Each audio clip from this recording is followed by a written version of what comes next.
Buenos días. En esta mañana vamos a conversar de los desafíos para el uso de agua en Maracaibo. Yo soy Nivis Bracho, profesora retirada de la Universidad del Zulia,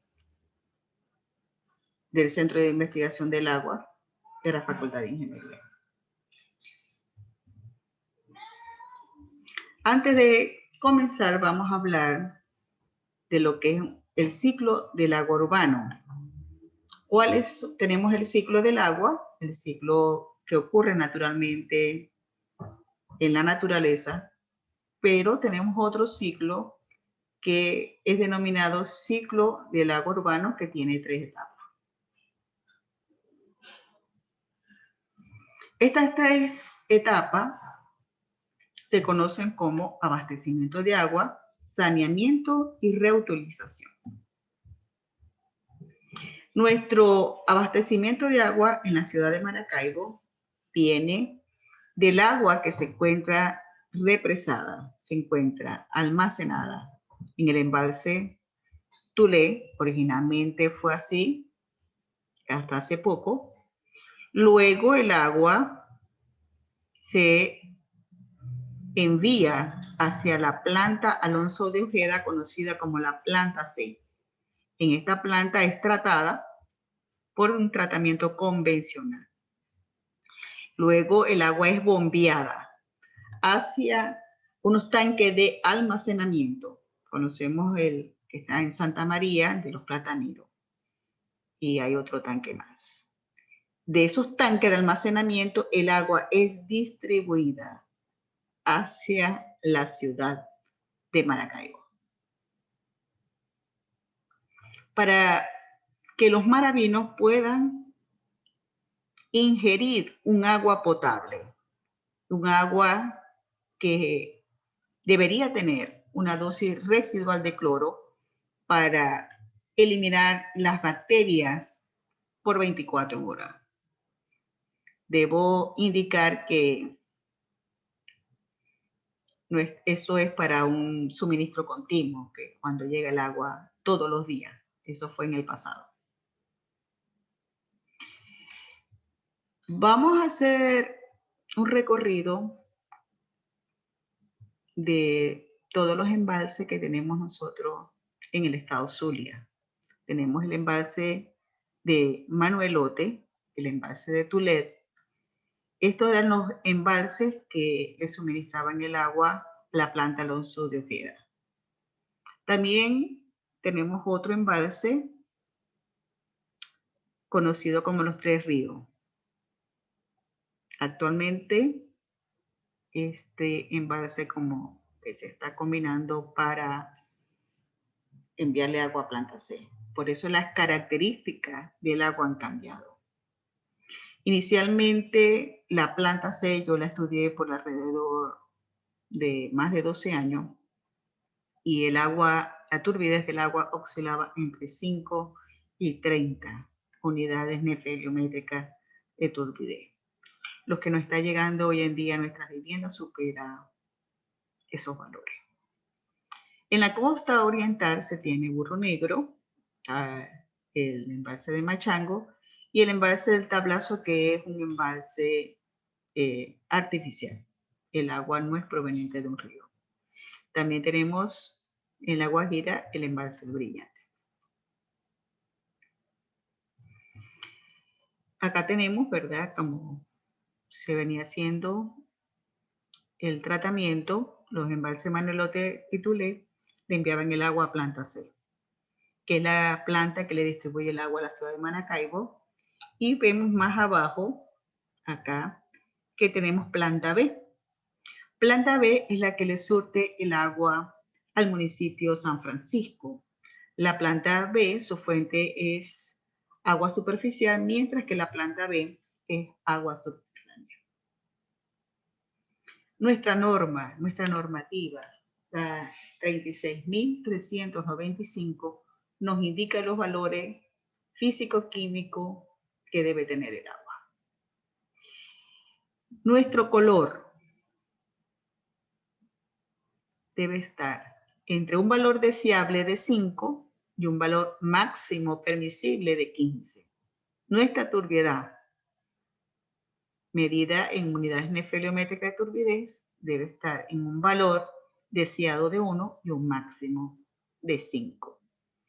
Y pues tenemos acá todo la composición que debe tener el agua y sus valores permitidos. Toda agua debe estar libre de bacterias. Por supuesto, cuando tenemos materia en suspensión, allí se adhieren las bacterias, forman una red polimérica y ahí ya están adheridas ciertas bacterias. Pero se tiene que tener cierta prevención a la salud pública. ¿Cómo se tiene la prevención? Debe haber una calidad del agua de ingesta y el manejo de las excretas. Debe haber un organismo que maneje el tratamiento y el suministro de agua potable con la calidad que dice la norma nacional vigente, ¿verdad? La norma 36.395, y debe haber un organismo que maneje la recolección de las aguas servidas, las trajes y las descargas. Dentro de este ciclo del agua que hablamos de 3 etapas, tenemos el saneamiento. El saneamiento se encarga de devolver el agua ya utilizada a su cauce natural, respetando siempre el medio ambiente. En ese caso, tenemos plantas de tratamiento que deben tratar el agua para que al descargar cumpla con la normativa vigente para descargar al lago de Maracaibo. Pero también debemos tener la siguiente etapa, que es la reutilización, porque tenemos plantas de tratamiento, se invierte una gran cantidad de dinero, no solo en construcción, sino en el mantenimiento de las plantas para ser luego descargada a un cuerpo de agua. Cuando esta agua puede ser reutilizada cumpliendo con el ciclo urbano, cumpliendo con la tercera etapa. Y con ello cumplir con el saneamiento del agua. Eliminar toda esa descarga es importante. Estas plantas de tratamiento que nosotros tenemos en nuestro estado existen. Tenemos la planta de reutilización de aguas servidas, conocida como el RAS, que se encuentra en Pequibén. Tenemos también la planta de tratamiento de Carima, que son lagunas, la planta de tratamiento de Ciudad Ojeda y la planta sur. El RAS se construyó para reutilizar el agua con fines industriales. Realmente ese propósito no se está cumpliendo como se debe cumplir. Y las otras plantas que son plantas de laguna, estabilización, se puede invertir para utilizar esa agua, reutilizarla, sea con fines agrícolas o con otros propósitos.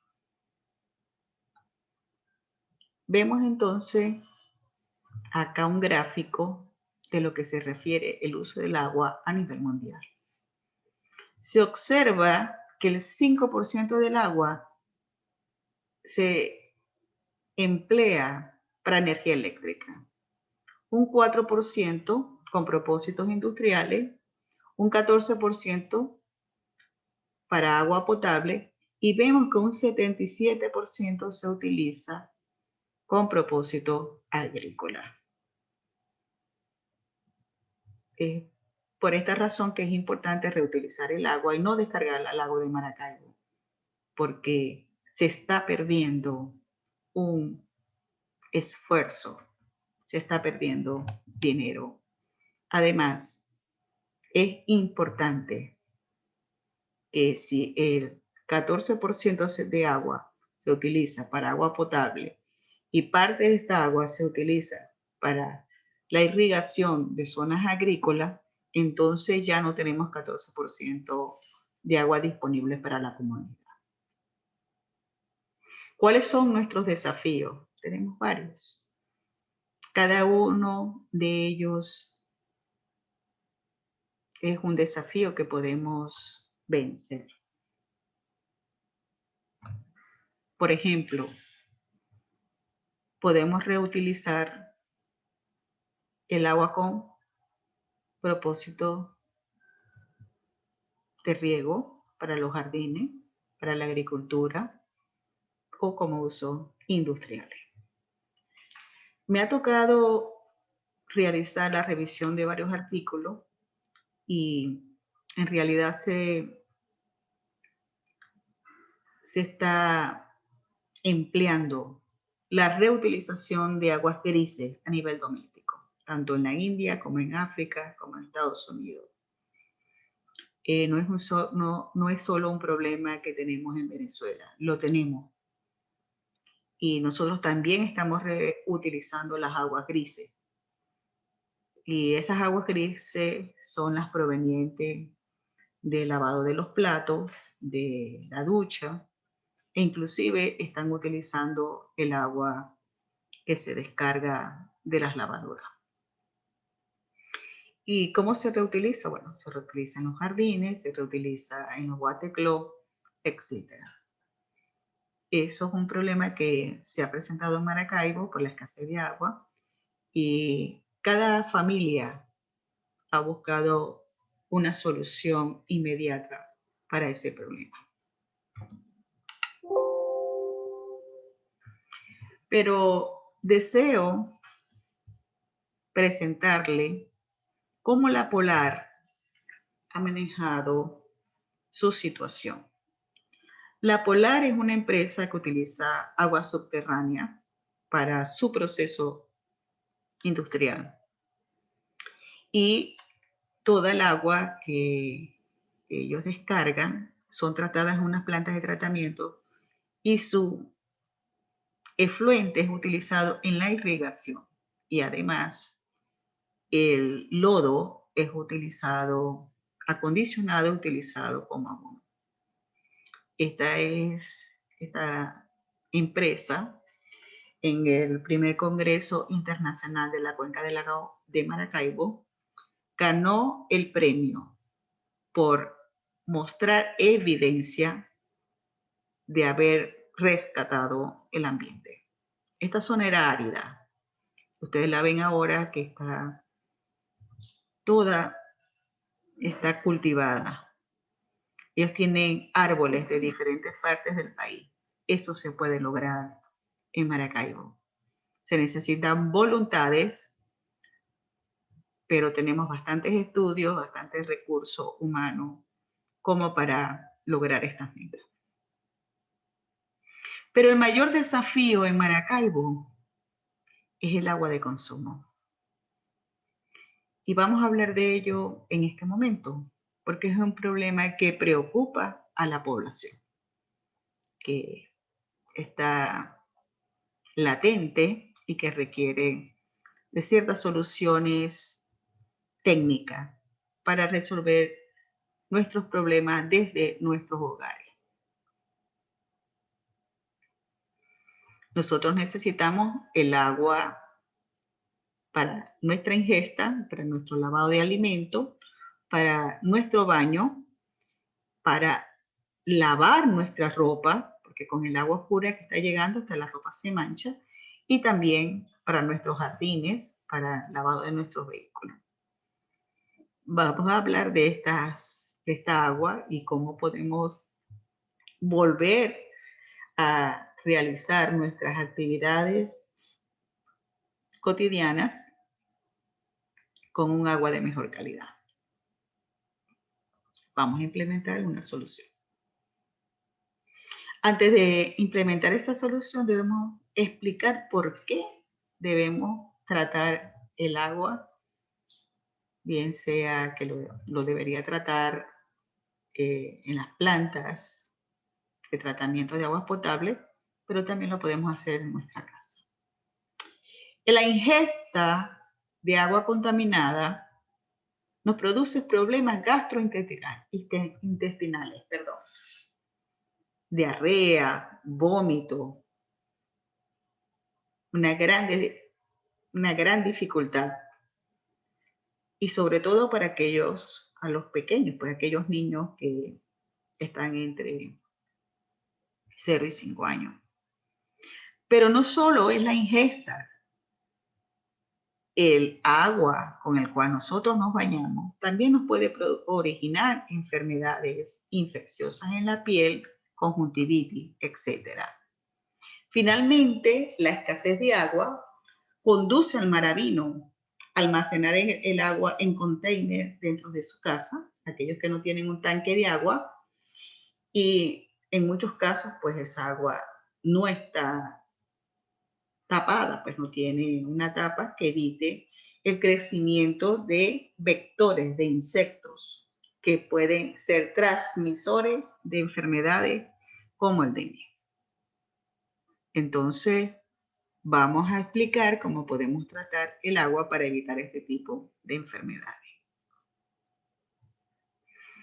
En una planta de tratamiento, ¿verdad? Tenemos la fuente de agua, ¿verdad? Que va a ser tratada, como el caso de la planta C.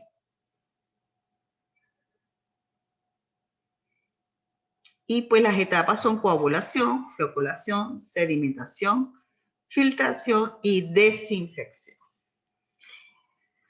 Nosotros no podemos hacer todas esas etapas en nuestra vivienda.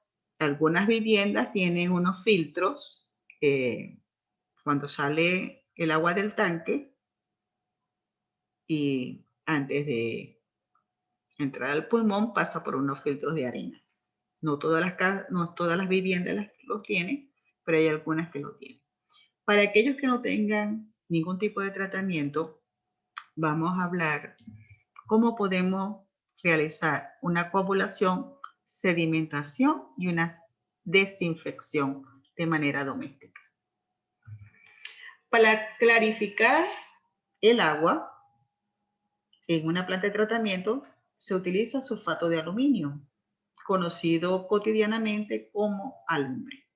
Vamos a explicar, o voy a explicar, cómo usted puede utilizar este químico en su vivienda. Por ejemplo, vamos a llamar esta agua número 1, esta agua número 2, esta agua número 3. Esta agua, que está completamente clara, no requiere clarificación. Sin embargo, si a usted no le llega el agua todos los días, usted puede realizar la desinfección agregando cloro en su tanque. Y ahora, dentro de unos minutos, voy a explicar cuál es la metodología. Si usted tiene un agua como la número 2, esta agua requiere un coagulante, pero esta agua está más clara que esta agua, que es como está llegando actualmente, un poco achocolatada. Esta agua requiere menor coagulante que esta agua. Voy a explicar técnicamente por qué. Las partículas en suspensión tienen una distancia entre ellas. Entre menos turbia, la distancia entre las partículas es mayor. Entonces, en ese caso necesita mayor cantidad de coagulante para desestabilizar las cargas.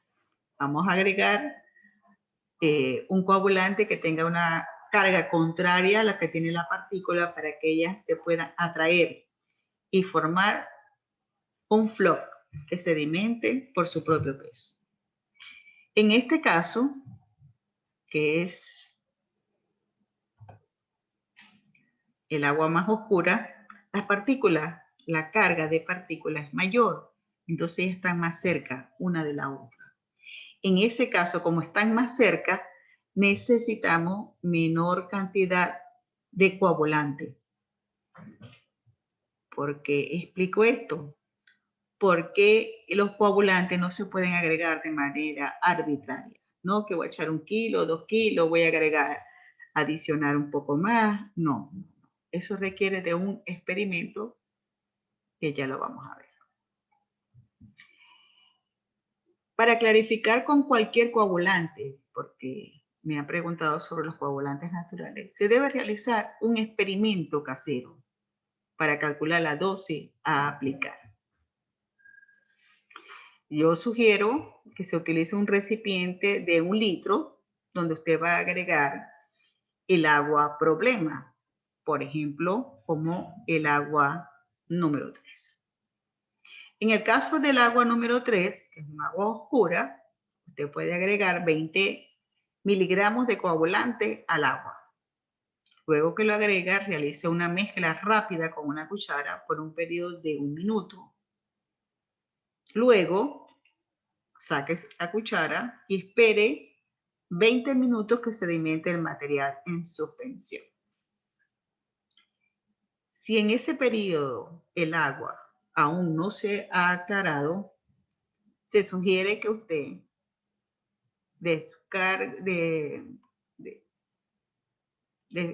deseche el agua, coloque otro litro con el agua problema y le agregue 30 miligramos de sulfato de aluminio y repita de nuevo el experimento, mezclando rápidamente por 1 minuto. Si después que lo agitó, esperó los 20 minutos y sedimentó y el agua se aclaró, esa es la dosis que usted debe usar en su tanque. ¿Cómo va a calcular la dosis? Usted va a multiplicar los 30 miligramos por los litros que tiene su tanque. Y de esta manera usted va a calcular la dosis que va a agregar a su tanque. Esa dosis no se sugiere que se agregue sólida, sino que usted la disuelva en agua previo a agregarla en el tanque. ¿Cuándo va a agregar el alumbre en el tanque? Solo y tan solo cuando el agua se encuentre llegando, para formar la mezcla que usted realizó con su cuchara. En ese caso, el chorro de agua que está llegando va a realizar esa mezcla, la cual es importante para que las partículas se desestabilicen y se pueda formar ese floc que va a sedimentar por su propio peso. Ahora bien, para garantizar que todo el tanque tenga el tratamiento, se sugiere agregar la mitad del coagulante cuando tenga 1/3 del tanque lleno y luego la otra parte cuando tenga 2/3 lleno. Quiero volver a indicar que el coagulante clarifica, pero no desinfecta. Podemos implementar otra solución. Particularmente en mi vivienda, yo aplico esta solución que les voy a indicar en este momento, ¿verdad? Si el agua presenta este color completamente clarificado, ¿verdad? Pero usted desconfía del agua, usted puede agregar 1 gota de cloro por litro, que equivale a 50 mililitros de cloro por cada 1000 litros de agua. Si su agua presenta este color, ¿verdad? Esta turbidez, usted puede aumentar la dosis. En vez de 1 gota, 2 gotas por litro, lo que equivale a 100 mililitros de cloro por cada 1000 litros de agua. Si el caso es el actual, que está llegando un agua muy oscura, como dicen los maravinos, achocolatada, se sugiere agregar 150 mililitros de cloro por cada 1000 litros de agua. El cloro es un oxidante muy fuerte. Tiene la propiedad de oxidar la materia orgánica y de desinfectar. Por lo tanto, usted puede hacer las 2 etapas con tan solo agregar un solo químico. ¿Cómo agregar este químico al agua? En primer lugar, se sugiere cerrar el acceso del agua a las instalaciones. ¿Por qué? El cloro es un oxidante muy fuerte. Para garantizar que sus instalaciones, por ejemplo el pulmón o cualquier accesorio que usted tenga metálico, no se corroa, se sugiere cerrar el acceso al agua. Luego, agregar el cloro en el momento que el agua se encuentre llegando con las dosis previamente explicadas. Esperar un periodo mínimo de 2 horas después que el tanque se llenó, ¿verdad? Esperar un periodo mínimo de 2 horas para abrir el acceso de suministro del agua a la vivienda.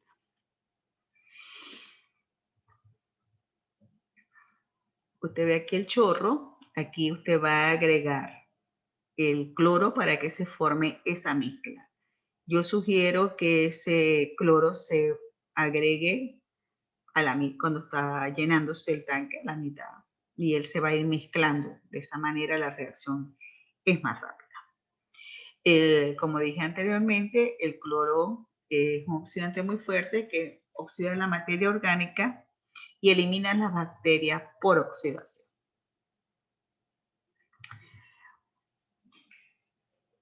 Muchos amigos, muchos colegas me han consultado para preguntarme, bueno, ya mi tanque está lleno, ¿qué puedo hacer?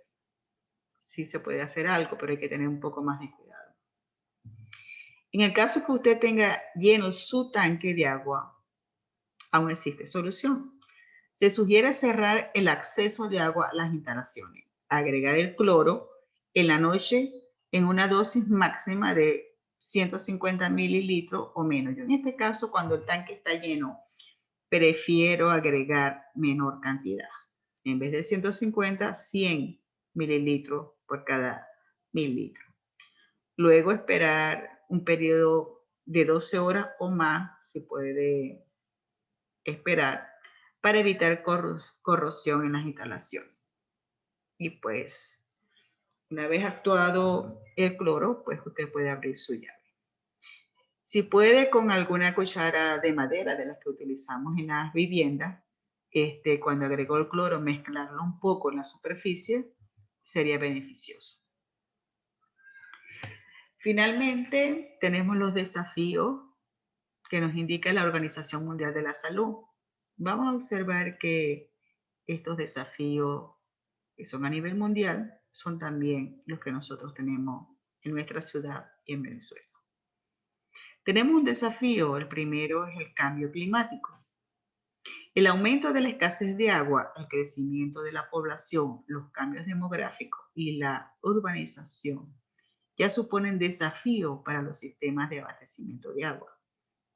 Vemos que cuando hay sequía, nosotros tenemos menor suministro de agua.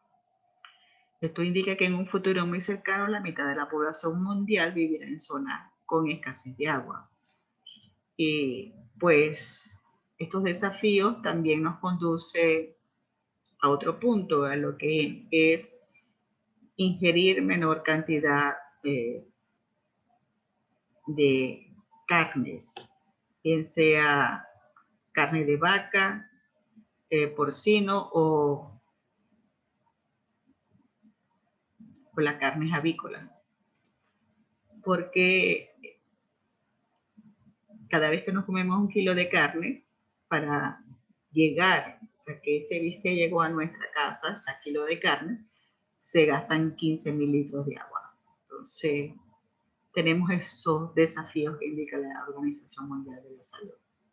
El segundo desafío es la reutilización de las aguas residuales, como lo hemos explicado, para recuperar agua, las aguas dulces, nutrientes o energía se está convirtiendo en una estrategia importante. Los países están utilizando cada vez más las aguas residuales para regar, como se ha recomendado en esta mañana. En los países en desarrollo, esto representa el 7% de las tierras de regadío. Si bien esta práctica plantea riesgos para la salud, la gestión segura de las aguas residuales puede aportar múltiples, como el aumento de la producción de alimentos. En nuestro Centro de Investigación del Agua de la Universidad del Zulia, se demostró que utilizando aguas residuales de las lagunas de estabilización para regar plantas, los frutos se generan en un periodo menor y la cantidad de ellos es mucho mayor y pues no se requiere de nutrientes. Entonces, esto es una verdadera solución para permitir a los pobladores tener mayor cantidad de agua dulce disponible. El siguiente desafío es la fuente de abastecimiento de agua potable y de riego. Seguirá evolucionando con una presencia cada vez mayor de las aguas subterráneas y de fuentes alternativas como de las aguas residuales. El cambio climático conllevará mayores fluctuaciones en la cantidad de agua de lluvia recogida. La gestión de todos los recursos hídricos tendrá que mejorarse para garantizar el abastecimiento y la calidad.